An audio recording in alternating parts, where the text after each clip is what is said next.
See, I don't think guns are even that bad of a splurge because if you truly want to, you can often get like at least 80% of your money back. Oh yeah. You know, it's not like a true. Some of them are appreciating assets, as we all know. Yeah. There's a guy in our Discord who's starting sort of a collection of machine guns, and they're expensive. You know, transferable machine guns, but they ain't making anymore. So when I don't remember what he spent. What do you mean?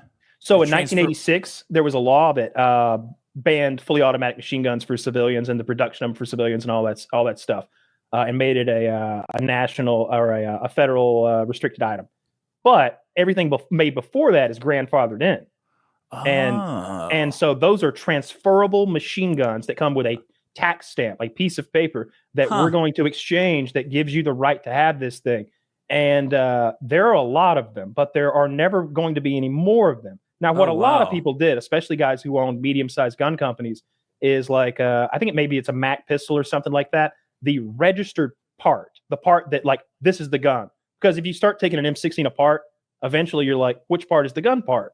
You know, and it's the lower on an M4 or something like that. But on the Mac, it was just this little thing, this little chunk of metal. So they just printed out 3,000 of those with serial numbers on them. So now they can take that registered item and just make a new Mac anytime they want. So there are guys like cool. That. Okay. But if you get something rare like an AK or an M16 that's transferable, they're worth a lot of money, and they're only going up every year. It's probably better than Bitcoin, honestly, for constantly going up in price. And the only thing that's going to change that is if they legalize machine guns for civilians, which I don't think they're going to do. Yeah. How much is like a pre-86 AK? Like, how much does that cost? Off the top of my head, $50,000 to $100,000, depending on the rarity and the type or something like that. I would guess. Shitty ones are like 15 grand. Shitty old pre-80s auto guns are all like 15 grand. Like the shitty ones, a really shitty one. So like the lowest, what was always the entry level machine gun, if you wanted to get into transferables, it was a Mac, like a little fully automatic, like gangster pistol, because those were usually $3,500 to $4,000 for a good one, and you could often get it with the suppressor for $4,500 or $5,000, and you had a suppressed little machine pistol. But there's a guy in our Discord, like I said, he bought a Sten gun, I think, and he's like he 3D printed all these aluminum pieces, so he's got an EOTech on that bitch. He's got grips on it. He's got a fore end on it with flashlights and lasers. That's crazy. And you can take it all off, so he didn't mar the surface or weld anything on, and he's still got his nice transferable Sten. He's got a few things now. Those are a good investment, and they're fucking cool. Every month it seems, or every other month at least, it seems like he shows up like, you guys want to see my new gun?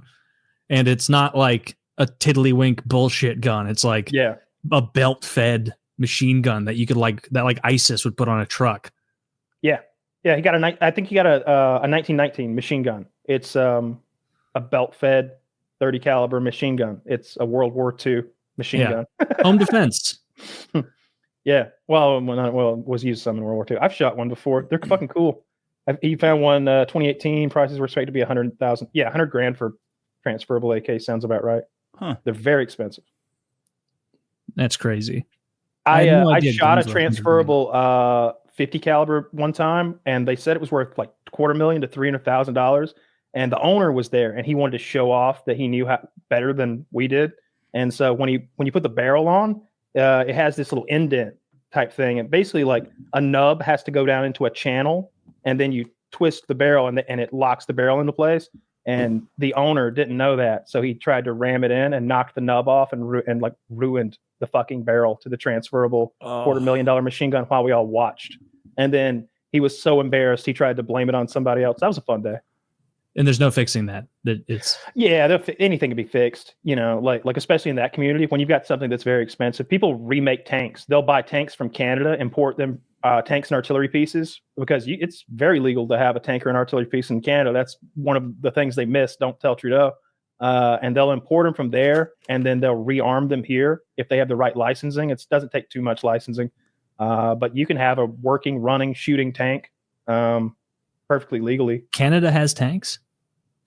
I think my understanding is there's a lot of World War II pieces that were imported into Canada and are still civilian legal to own, because not a lot of people own tanks. You know what I mean? Yeah. It's a niche community. It's not something you really need to legislate about. normally. But yeah, you can get a tank. The artillery piece. That Bofors gun I shot's for sale. You can get anything. Anti-aircraft. You can get anything you want if you have the money. What could you ever use the Bofors? Or I guess you could just blow stuff up with it. That would be fun. I mean, it's an anti-aircraft gun. If you ever had some guys flying at you wanted to get rid of, you got yourself a 40 millimeter anti-aircraft gun. You have a couple October 7th guys flying towards you. You just shred them up. Whatever. That's what Woody fears in his flying chair. The Bofors. The Bofors. The mounted gun emplacement. Could Woody take down a Hamas on a paraglider in his paraglider? Do they have like evasive maneuvers? That he does that. I bet he could. Woody's been doing it longer than ISIS, and he would have the wherewithal up there to get close enough because he's doing like loop-de-loops and tricks up there high in the sky. Wait, what? He does like full loops, and we'll ask him about it, and he's like, well, I'm taking it safe. I only do that at like 4,000, 5,000 feet so that I have plenty of time to correct if I start losing altitude. And it's that's such a wild hobby. That's not like, he did that. Like he did training where your chute fails, and he did something where like you start with a bad chute and have to cut your chute away and open a new chute, or you hit the water. Like he's practiced. He's crashed a couple times. His legs put together with screws and shit, dude. Wow. Yeah. I don't think he's crashed in a while, but like once every 18 months or so, he'll be on the show and be like, you guys probably haven't heard, another member of the paramotor community has passed away. He was fucking around over Lake Erie, and now he's at the bottom of it. Someone shot him. Someone shot him down. They thought it was a UFO. There's this one doofus in the paramotor community, and you got to keep in mind you got a giant fan in a backpack behind you, and it's like a propeller from a World War II plane. It's serious business back there on your. It looks like a Da Vinci drawing of a flying machine. It's like, Wait, is he sitting down or is he standing up? He has to run to get it going. It's the fan is strapped to his back. You have to be fit to do it. The whole thing weighs like 60 or 75 pounds, and then he's dragging that makes it funnier. Totally. There's a guy in their community who like Woody doesn't like, and the guy was working on his paramotor, and he had it running but not strapped to him, and he bent over and stuck the top of his head into the prop of his own paramotor, and it chopped the top of his skull off and gave him a flat top. Gave him a permanent fucking flat top. Oh my god! Yeah, he's a hat man now. That's crazy. Dude, he's a hat man for life. That's what happened to that guy, Tim Pool. That's why he wears that thing. He's got a big dent in his head. He leans too far forward and gets chopped up. No, I bet Woody could run circles around anybody in that goddamn paramotor. He can do all sorts of acrobatic loop-de-loop shit. He does these barrel rolls end over end, upside down, spinning like thousands of feet up. Like it doesn't look fun to me at all. It looks hellish and scary, dude. Every time he does that, Jackie has like a wife of a World War I soldier moment where he's like, "I'm going out adventuring," and then like she's just like, "I hope he comes back. He's our support system here." She's like looking at the clock on the wall. It's getting late. He's still up there. Is he in Israel right now training Mossad or the IDF? Oh, come on now! Don't blow his cover.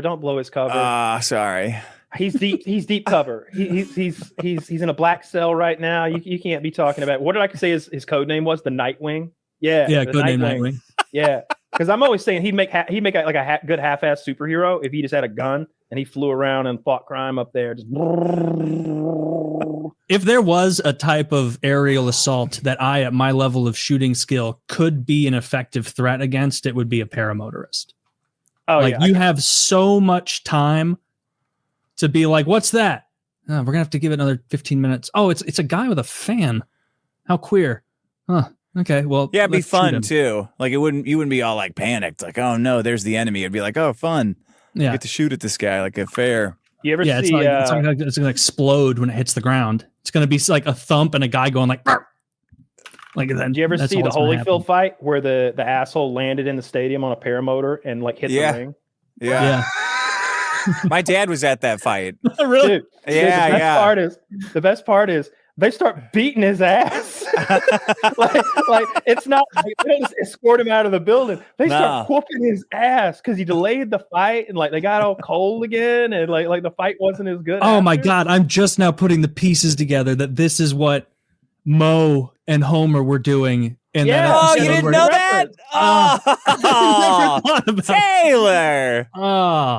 I watched The Simpsons far too much to miss such a cultural. Yeah. Damn. What's Mo's last name? Sislak. Yeah. Yeah, because he's Polish, right? It's hard to get one over on you, Taylor. You got to ask you something like, how much does a skeleton weigh, or something like that. You got to come at you sideways. Dude, roll the tape back. I said 35 pounds, Zach, and that's pretty close. You're like way over on the way to that skeleton. I'm not giving you that point. That's true. Sometimes you stump me.